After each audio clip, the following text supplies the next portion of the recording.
in verse, let's see, we did the first angel. We'll pick up with the first angel again, though, just to make sure we're all on the same page. So we're going to pick up in verse 6. And since I do want us to talk about these things, let me start with a question. What do you guys remember about the context of this? What's happened? What did we see happen in chapter 12 and chapter 13 that leads to Revelation chapter 14? 12 was the recap quickly and then slowly. Yes. And then 13 were the beasts. Yes, and so 12 is the wrath of the dragon. 12 is the wrath of the devil from the beginning of time until the end of days, and it is an ugly chapter. 13 is just as ugly. 13 is the beast that we call the Antichrist, and the other beast that we call the false prophet. So Revelation chapter 12 and Revelation chapter 13 are the absolute pinnacle of the ugly power of hell on earth during the tribulation. And then chapter 14 hits.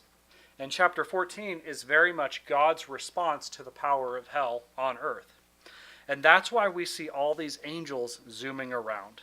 So like if you pick up with me in Revelation chapter 14 verse 6, and I saw another angel fly in the midst of heaven, having the everlasting gospel to preach unto them that dwell on the earth, and to every nation, kindred, tongue, and people. Now, do you guys remember, and we did it last week, so maybe, hopefully somebody does, but another angel. So everything in your Bibles there on purpose. We should be thinking about, okay, when did I see an angel last time? And you have to flip back a few chapters. But the last time we saw an angel in Revelation, it was in Revelation chapter 12, when Michael and the good angels drove Satan out of heaven. This another here points us all the way back to the army of Michael. And so the picture we get is that Michael and his angels drove Satan out of heaven, which we're probably very familiar with if you study Revelation. But more than that, they followed him to earth. And now the same angels that drove Satan out of heaven are swarming the heirs of our world. And what are they doing? What did you guys see them doing in verse 6? Yeah, they're flying in the midst of heaven. When we read midst of heaven, we should think about like the middle of the sky, sun at high noon. And what's this angel doing? Yeah, he's proclaiming, he's preaching. And so as the work of the beast, the Antichrist and the false prophet, they're working to deceive the whole world. This angel is declaring the gospel to the same world. And then we're going to see just angel after angel, these same soldiers that drove Satan out of heaven, harassing him here on earth. Look with me in verse 8. And there followed another angel, saying, Babylon is fallen, that great city, because she made all nations drink of the wine of the wrath of her fornication. Now, we saw last week, this is about where we ended, when we read Babylon, we should be thinking about the power of Satan on earth literally from when Nimrod built up Babel, all the way until the worst of the worst that governments do today. Babylon is all the power of Satan in one place. And it's the pride of humanity. Why is it destroyed? Why does God destroy the pride of humanity in verse 8? Yeah, the wrath of her fornication. And specifically, she made all nations drink. The picture we should have here is that this force working on earth from the beginning of time has been leading the nations astray, has been bringing the nations into unfaithfulness to God. I'm not a big conspiracy theory guy, but there is a conspiracy. There is a vast historic conspiracy to lead all the people of the world away from God. And here we see that conspiracy finally begin to crumble. So the first angel preached a word of hope, the gospel. The second angel preached a word of warning, destruction. The next angel is going to do another word of warning. Look with me in 9 through 12. So, and a third angel followed them. So, the gospel angel, the warning angel, and then this third angel follows.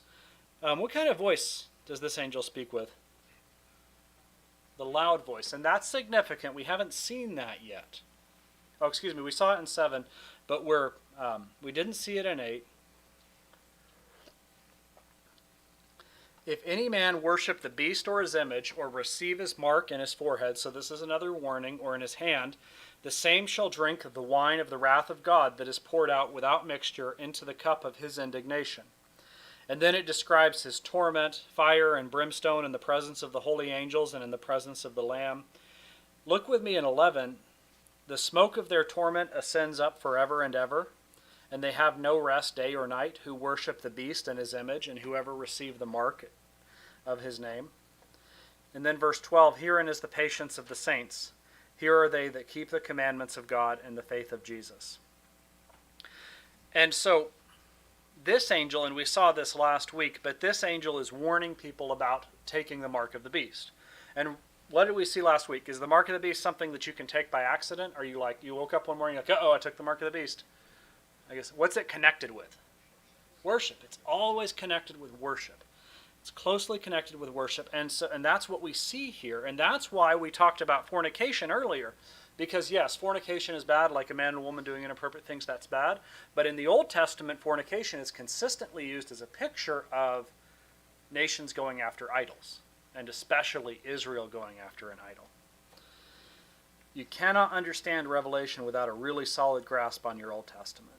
And so John then hears, and this is the end of our recap, John then hears a voice from heaven saying, Write, blessed are the dead which die in the Lord from henceforth.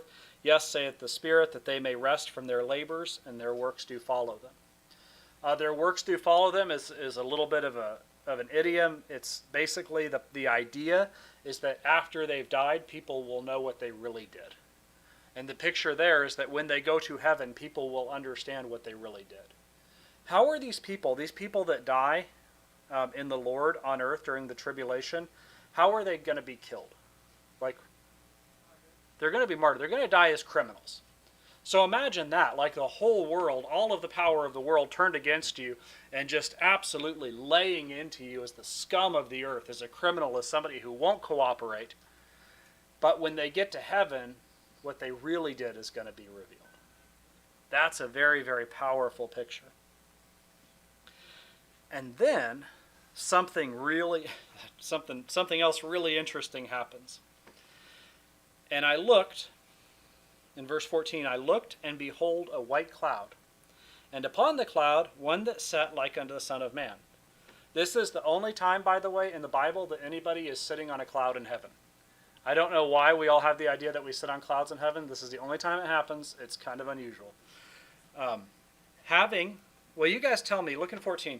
Okay, so when we read, thinking caps on, when we read somebody that looks like the Son of Man or looks like a human, we should be thinking of Jesus. Okay, now then, what does this person have? A sickle and a crown. Right, we talked about harvesting and Yes. fruits last time. Yes. Sorry. Long break, remember. When we're going to talk about the sickle here in a minute, but when we think of it, when we read a crown, what should we be thinking of? What have we seen crowns of in Revelation? Crowns are pictures of king, reward, power. Really power. Because even the beast has a crown, right? The beast is given a crown by God. Crowns are authority. So this person, who is probably Jesus, it's a little bit weird because you have angel, Jesus, angel. So some people think the Son of Man looking person is actually an angel, but probably this is Jesus. This person has authority, and they have a sickle. And we're going to see what they do with that sickle here. So then another angel comes out of the temple, crying with a loud voice to him that sat on the cloud, saying, Thrust in thy sickle and reap, for the time is come for thee to reap, for the harvest of the earth is ripe.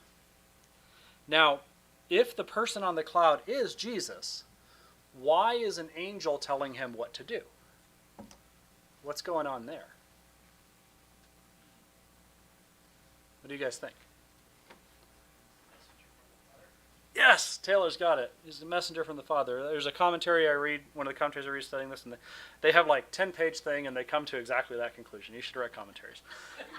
If he's coming from the presence of God, he bears a message from the Father. And what's the message that he bears from the Father? Yeah, reap. And we're going to see what that is. Remember, and I said it last week too, 14 is all very symbolic, and 14 is sort of like the rest of the book of Revelation, all in symbolism. So we have a picture here of Jesus coming back and reaping the earth. And so he that sits on the cloud thrusts in 16, he thrusts his sickle on the earth, and the earth was reaped. And another angel came out of the temple, which was in heaven, also having a sharp sickle. And another angel came out of the altar. The place is buzzing with angels, which had power over fire. And that's a really odd thing, or at least interesting. This is a bit of a stretch, but can you think of a time, especially in the Old Testament, where there's an angel in the presence of God and fire involved? Anybody think? Not Moses. Oh yeah, that actually does happen. Say again? Yeah, we have this thing with fire, right? God seems to have an affinity for fire. When God destroys people who worship him wrongly, he destroys them with fire. How about the angel sort of thing that Isaiah saw? Right? The coal of the fire. So Isaiah sees the very throne of God. One of the very few times in the Bible where we see the throne of God outside of Revelation. And he's like, woe is me, I am undone. I'm a man of unclean lips. I'm toast. And then you've got to think he's got to be thinking, man, I really am toast, when he sees one of the six-winged angels, which, by the way, the name seraphim, the six-winged angels, seraphim, it means burning ones. He sees one of the burning ones flying at him with a live coal from the altar, and he's got to think, this is it. And the coal touches him, and then does anybody remember what the angel says? Your iniquity is purged, your sin is cleansed. And this is all a picture of Christ, but that's a story for another day. The point here now is that probably this angel that keeps fire is associated with the altar worship that happens in heaven, and may have been one of the six-winged angels that Isaiah saw.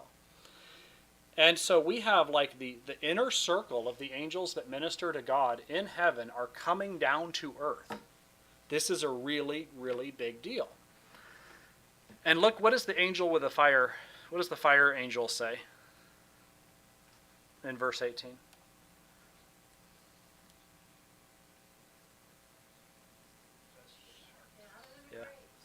Yeah, gather the grapes, reap again. Is that referring to the first fruit of mankind? Well, didn't we, I'm going to point this out with what we're seeing. We're seeing some repetition here, right? We're seeing, okay, reap and then like reap again. What we're going to see next as we go through the next chapters and further weeks is that there's this sense of repetition, that things keep happening again and again. You could probably map every one of these events to a section in Revelation chapter 15 through about 19. Let's see verse 20, and then we'll talk about what they're reaping. On verse 19 and 20. Would somebody like to read that for us? Revelation 14, 19 through 20. So the angel thrust his sickle into the earth, and gathered the vine of the earth, and gathered it into the great winepress and the wrath of God. 20. And the winepress was trampled outside the city, and blood came out of the winepress up to the horses' bridles for 1,600 furlongs. Okay. That's pretty gruesome, right? Yeah. Verse 20 describes the Battle of Armageddon. This whole chapter is a symbolic picture of what's about to happen in Revelation. Verse 20 describes the Battle of Armageddon.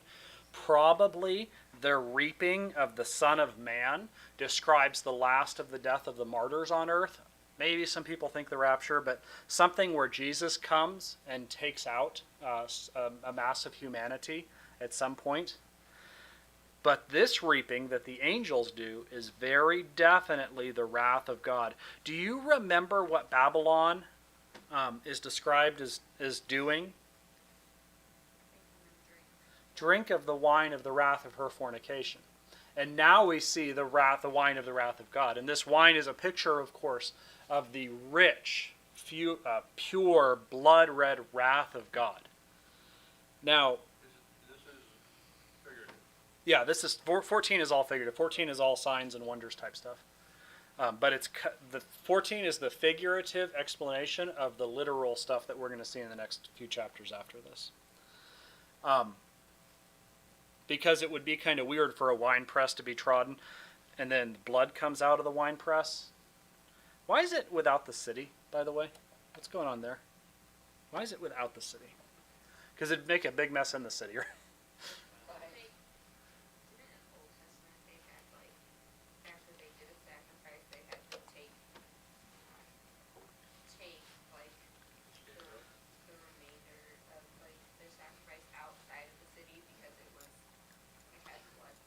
Yeah, so you guys are on the right track. You two are both on the right track. So in the Old Testament, the unclean parts of the sacrifice have to be taken without the camp or without the city.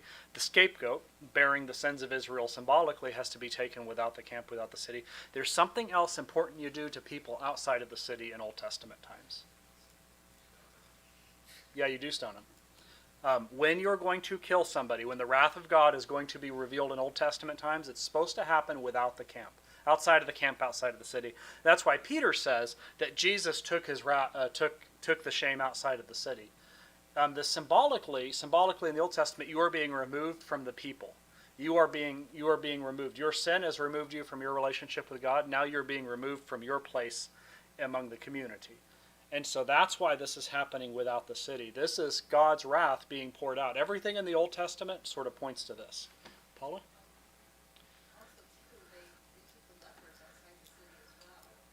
Yes. Yes. Yep. Yeah. Anything unclean. There's more stuff in your outline. I'm not going to try and blitz through this. We'll make the next thing a two-parter. But I do think that the reaping of the Son of Man describes the martyrdom of the 144,000. Good Christians who love Jesus and read their Bible would disagree with me on that, but that's the position I take. I do want you guys to notice something. Look in verse 11 and verse 13. There's a theme that comes up. What do the damned have nothing of? What do the damned lack for all of eternity in verse 11? Rest. And then in verse 13, the dead in the Lord, the martyrs, what do they find? They rest from their labors. And so there's this very strong contrast. And that's why verse 13 describes the martyrs for sure. And then you have the whole thing with the Son of Man reaping. And then you have the angels reaping. So however it happens, the first harvest seems to be for the good of God's people, but the second harvest is the reaping of the wrath of God, the final reaping of God's wrath on the world. We're going to see that unfold in Armageddon later. But let's talk about practical stuff from chapter 14. So the big picture, chapters 12 and 13 are the absolute worst of sin on the earth. Chapter 14 is God's answer to sin. So your friend, your coworker, perhaps even yourself says, well, what's God doing about sin? Why does God allow so much evil in the world? Why is the devil so powerful? What's the answer from 14? From Revelation chapter 14?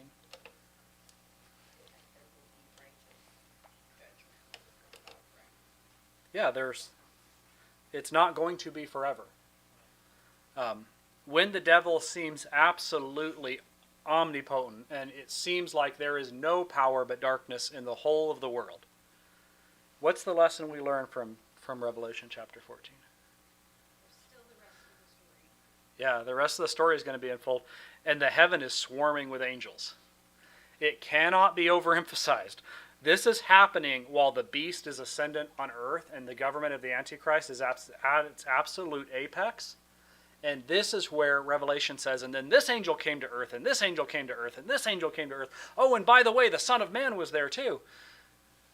God is near us, very near, even in the absolute darkest moments.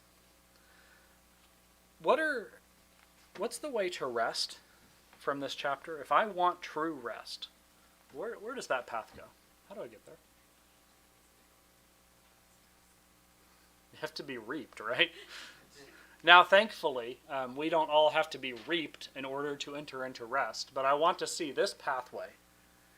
We don't all have to die the martyr's death to enter into rest, but this path definitely leads to rest. What doesn't lead to rest? Yeah, and specifically, what do? We saw this we understand what fornication symbolizes. I'm sure that like physical immorality is part of it, but in the Old Testament, fornication is always associated with idol worship. Always, most of the time. And then the mark of the beast thing, right? And the worshiping of the image of the beast. The way that leads to no rest forever and ever is idolatry. And I think that should speak to us as Christians, because are we going to experience hell as Christians? Absolutely not. But how often are we tempted to follow our idols because we think they'll give us rest? If I just get this, I'll be happy. If I just do this one more time, that will be enough. Has one more time ever been enough for anybody in this room? That is the way of no rest. There is no rest that way. And that's an important big picture lesson we can take from this. Any other applications for chapter 14?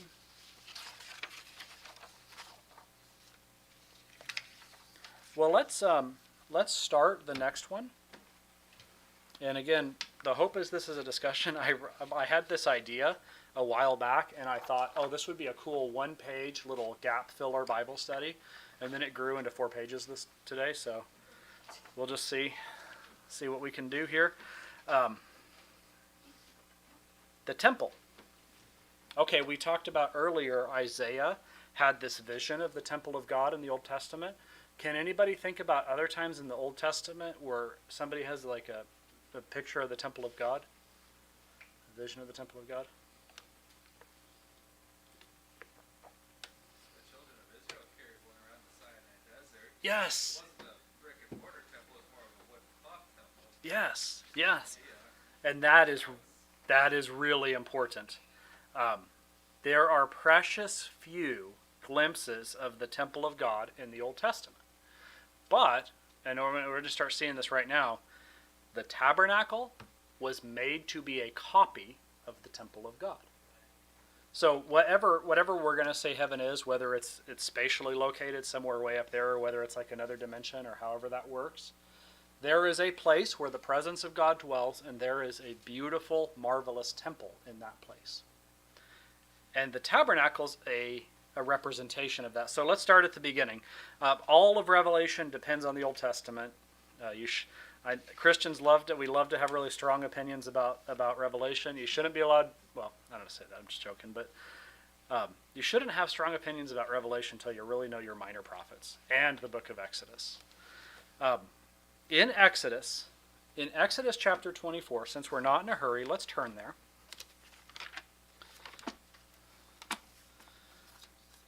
Genesis, Exodus, Leviticus, Numbers, Deuteronomy? Yeah. Exodus 24.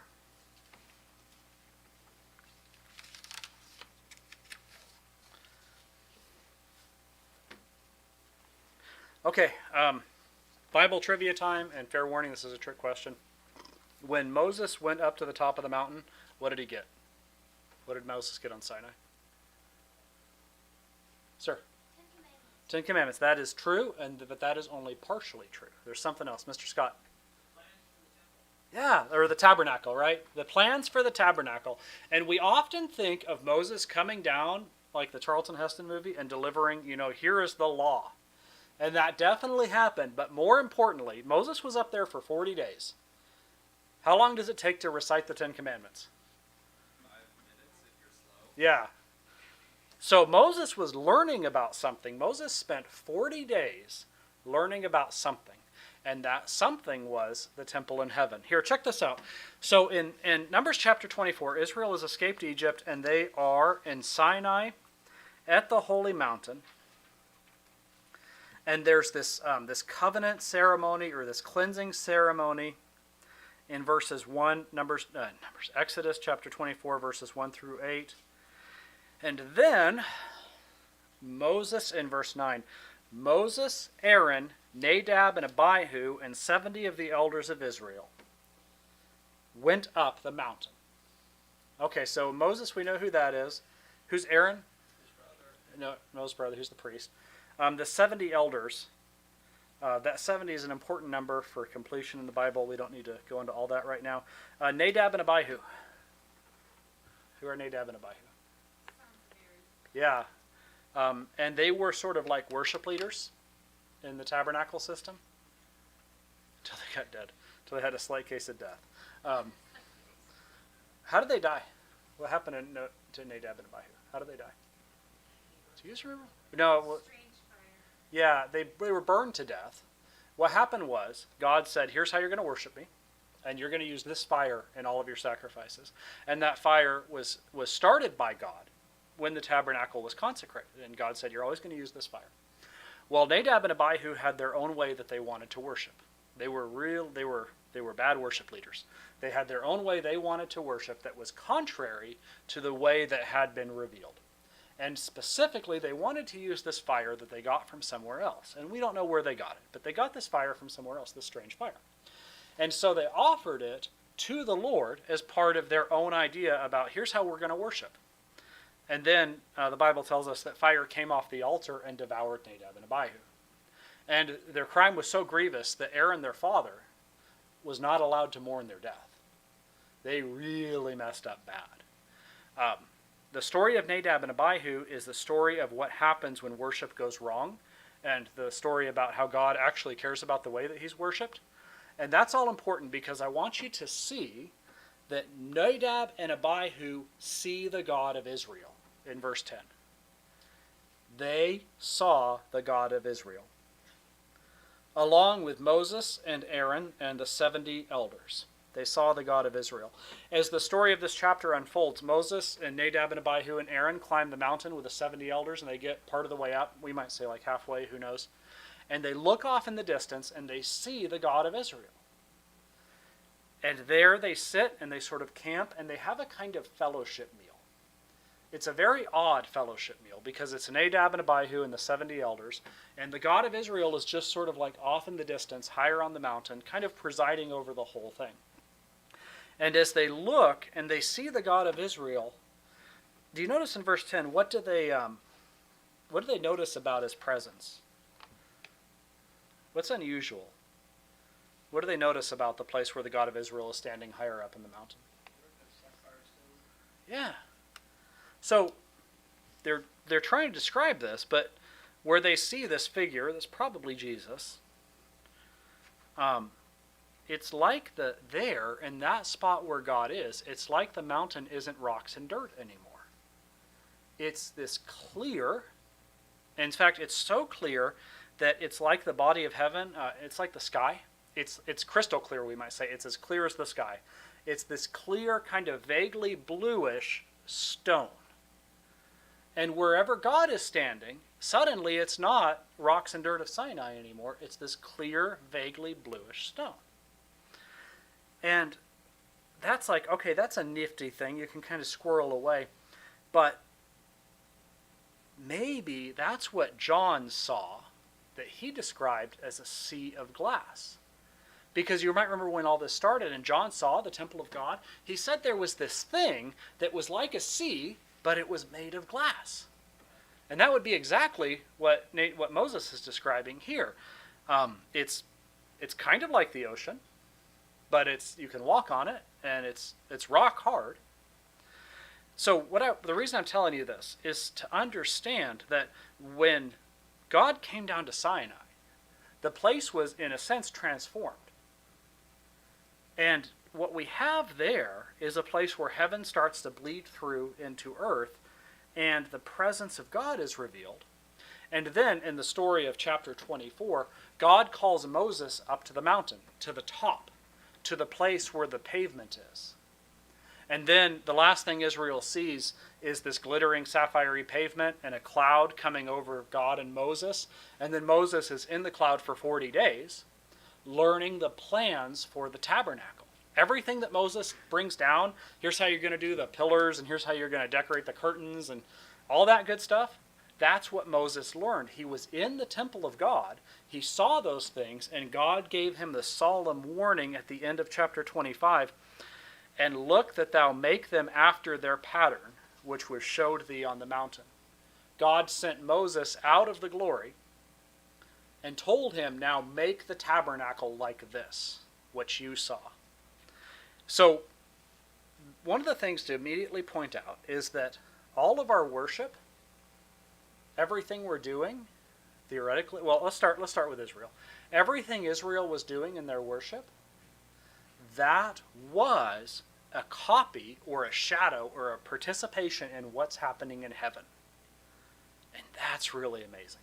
Because what that means, in part, is that for us, everything we're doing in worship, at least ought to be, a participation in what's happening in heaven, in the heavenly worship. That's why, like, the way that we arrange our church, or physically arrange the church, and what we do in church matters. Because when we show up, it's kind of like we're walking on that sapphire pavement, and we're at a place where heaven and earth are starting to blend together. It's pretty amazing. The writer of Hebrews said it this way: it was therefore necessary that the patterns of the things in the heavens, so what Moses saw, the true temple and tabernacle, the patterns are the stuff on earth, the copy temple and tabernacle, should be purified with the animal sacrifices. But the heavenly things, the stuff that the earthly things are a copy of, themselves required a better sacrifice to purify. So when Moses erected the tabernacle, he had to kill bulls and goats and sheep to purify the tabernacle, the copy. But the heavenly reality had to be purified with something else. What was the something else? For Christ is not entered into the holy place made with hands. He has not entered into the copy, our poor little church building. But these are figures of the true thing. But now into heaven itself, now to appear in the presence of God for us. So like when we do the Lord's Supper coming Sunday, that is a copy, that is a shadow, that is a participation in the heavenly reality of Christ interceding for us, of giving himself over for us. These things carry great weight and gravity. And that doesn't mean we can never have fun in church. That doesn't mean that it's not okay for our kids to run around in church and have fun. I love when they play hide and seek in church personally. But when we're actually doing the service, we are participating in something glorious. And so where we see more than anywhere else in the Bible that something glorious is in the book of Revelation. The book of Revelation has 10 times the glimpses into God's temple than anywhere else in the Bible. So we have time to see a couple, and then we'll pick up with this next week. So please bring this one back, or I will kill more trees.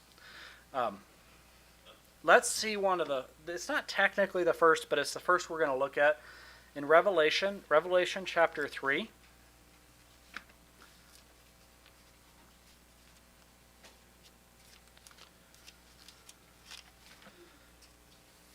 Would somebody, we're just going to do 3:12. Would somebody like to read Revelation 3:12 for us? Could be a man or a woman, just anybody that wants to.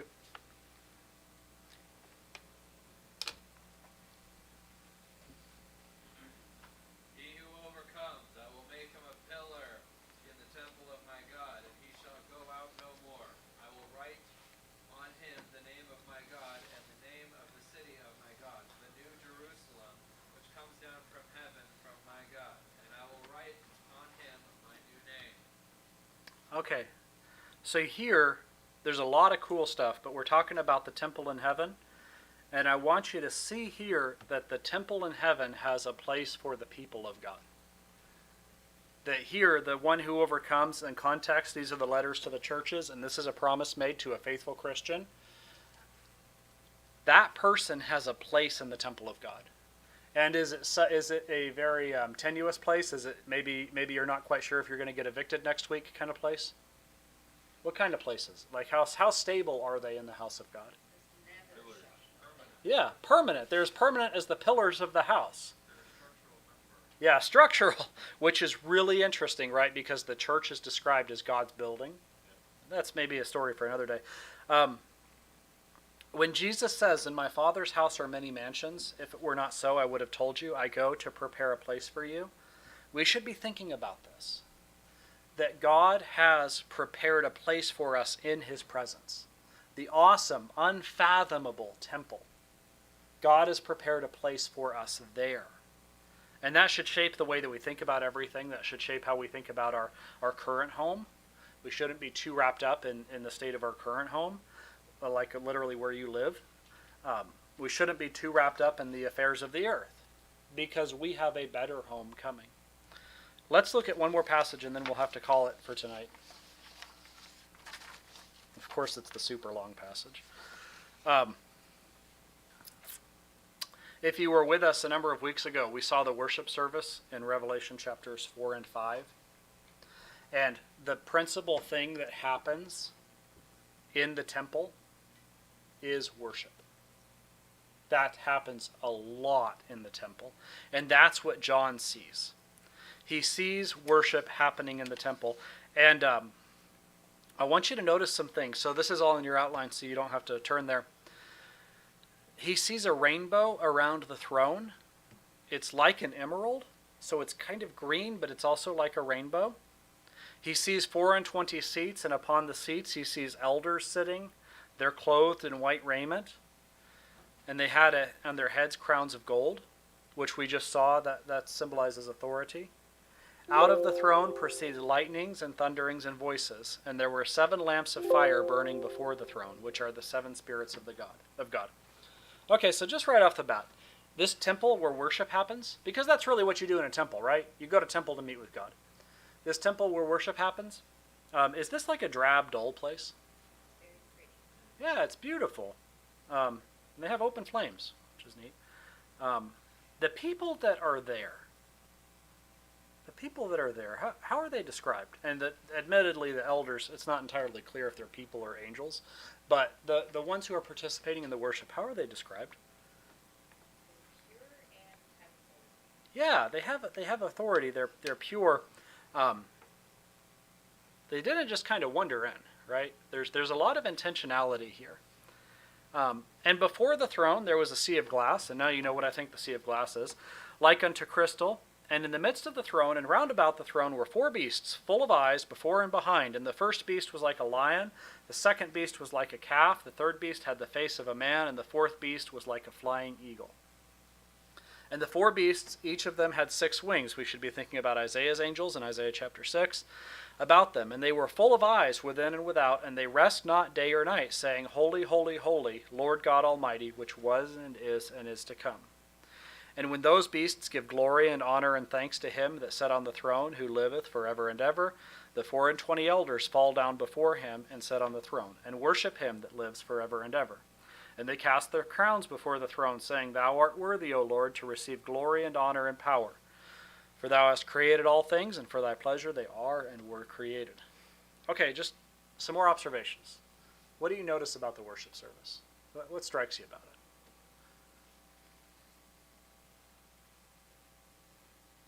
Is it quiet or noisy? It's rather noisy. Did you say something, Sherry? Yeah, there's lightning and there's thunder. What did you say, Obi? I didn't catch it. A lot of folks there. Yeah, there's a lot of people there, and different kinds of people. Did you notice, though, that it's orderly for all the noise? The elders do their thing after the 4 beasts do their thing, and there's a sense of order, there's a sense of progression here. Our worship services, and this is what we're going to end tonight, our worship services, by God's grace, we do the best we can, are copies of or participation in the true worship that is revealed in places like Revelation chapter 5. This is the teaching about true worship. The beauty, the color, the orderliness, the strange wonder, the rich singing. The song itself is very complicated, but that's going to have to be for next week. What I want to encourage you in right now, though, is that the way that we worship matters, because we participate in this heavenly reality, and we should turn to passages that talk about God's temple, like Revelation chapter 4, to better understand how we worship. So don't often do this, but I'll give you homework. Check out the passage and take some time, underline or make notes, see what you can discern about heavenly worship. And think about, like, when we do church on Sunday, think about everything we're doing. Maybe some of those things don't well reflect what we see in the Bible. Maybe some of those things do. Let's think critically about our worship coming Sunday.